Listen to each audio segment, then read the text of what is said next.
It's October, and this month we're taking a look at films that are Halloween themed or take place during Halloween. This week we're taking a look back at the black sheep of the Halloween franchise, the 1982 film Halloween 3: Season of the Witch. Written and directed by Tommy Lee Wallace, who edited two of John Carpenter's earlier films, Halloween and The Fog. Carpenter and Deborah Hill, the two creators of Halloween, returned to produce the film. Carpenter didn't plan on having Michael Myers in every Halloween film, only the first.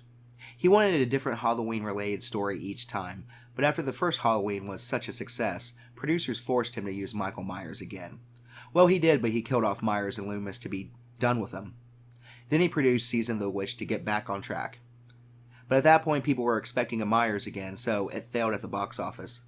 Carpenter then dropped from the franchise and sold the rights years later because he wasn't interested in doing any more Michael Myers movies. On October 23rd in Northern California, a man is chased along a barren road by mysterious men in suits. After nearly being killed by one of these men, he escapes by crushing him to death with a car. He makes it to a gas station but collapses, clutching a jack-o'-lantern mask. He's driven to the hospital by the station attendant. Dr. Dan Chalice, portrayed by Tom Atkins, arrives at his ex-wife's house to drop off a couple of Halloween masks to his kids. His ex-wife Linda is played by Nancy Kyes, who played Annie Brackett in the original Halloween. His kids are disappointed when they see the cheap plastic mask, and they tell them that their mother already got the mask, silver shamrock ones. Turn that down. They chose London Bridge is Falling Down as the melody for the jingle because it was in the public domain. Dan gets a page from the hospital calling him in. At the hospital, the man is placed in the care of Dan. Upon hearing the Silver Shamrock jingle, he awakens and tells Dan and the nurse that they're all going to kill us, before passing out. That night, another man in a suit enters the hospital room, murders him, then burns himself alive when Daniel tries to pursue. A few days later, Dan is confronted in a bar by the man's daughter, Ellie. He tells her about the strange events on the night her father, Harry, died and shows her the mask he was holding when he was admitted to the hospital. Ellie and Dan trace the mask back to Silver Shamrock Novelties, a company based in the town of Santa Mira, California. Deciding to stay in town under the disguise of potential buyers, they get a room at the local hotel. The motel manager explains that Connell Cochran and his company, Silver Shamrock, which produces widely popular latex jack-o'-lantern, witch, and skeleton masks for Halloween, are responsible for the town's prosperity.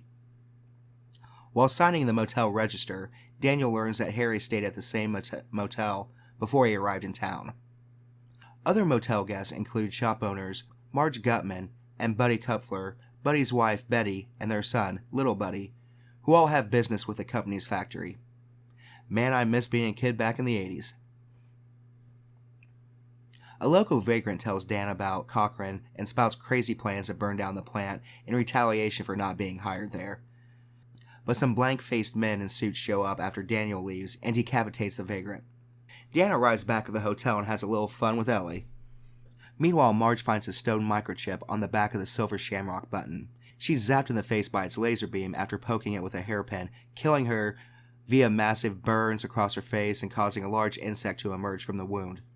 Daniel and Ellie are awakened by a commotion outside and learn of Marge's accident. Daniel attempts to help but is forced away by a group of men dressed in lab coats who drive away in a Silver Shamrock van with Marge's body. Cochran arrives and tells everybody not to worry, that Marge will be taken to the factory for the best treatment possible. Dan's skeptical and overhears the hotel manager tell Cochran one word: misfire. The next day, Dan and Ellie take a tour of the factory with the Kupflers. Ellie discovers Harry's car there, guarded by more men dressed in suits. Upon arriving back at the hotel, Daniel attempts to call the police, but cannot contact anybody outside of town. When Dan gets back to the room, he finds that Ellie has mysteriously disappeared, and Dan is captured by the men in suits, who are revealed to be androids created by Cochran. Silver Shamrock's big giveaway, which will air at 9 p.m. on all television channels following the Horror-thon. Each of these masks contain a fragment of Stonehenge implanted in its trademark microchip. When activated by a flashing signal on the TV screen, the microchip causes the mask wearer to absorb the energy of Stonehenge and unleash a swarm of insects, snakes that come out of the wearer's corpse and kills anybody nearby. To demonstrate, Cochran kills the Kupflers this way. Later that night, Cochran puts a Silver Shamrock mask on Daniel and reveals his plan to sacrifice children wearing the mask on Halloween. he leaves him to die the same fate as the children, who will come back home for his false watch and win Halloween sweepstakes. Dan destroys the television set, escapes through a ventilation shaft, and rescues Ellie.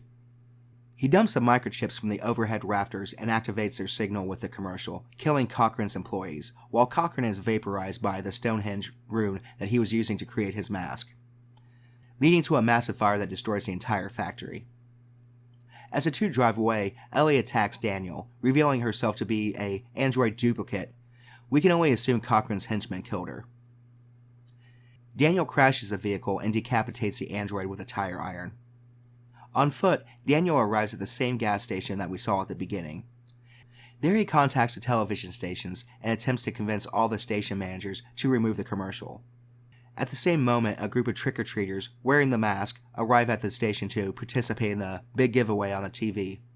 Daniel persuades the station to take it off of channels 1 and 2, but can't get them to take it off channel 3, and the commercial just keeps playing. Daniel desperately screams on the phone for the final station to turn off the channel as the credits roll.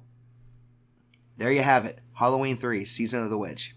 Despite the film ending ambiguously as to whether Dan saved the children or not by stopping the broadcast, the novelization for Halloween 3 makes it very clear and describing that he failed.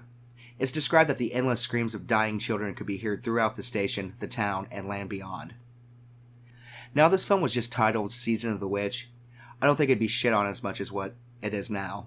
At the same time, if it wasn't with the Halloween franchise, it wouldn't have the notoriety. It's gained a cult following in the recent years, and for a good reason. If you just sit back and watch it as it was intended, forget about the Halloween title, it's a great movie. It's certainly not a masterpiece, but if you're a fan of John Carpenter and the 80s horror genre, it's pretty damn good. This being the season, I think everyone should go back and revisit this classic. And if you held out because there's no Michael Myers, just toss it out of your mind and check it out.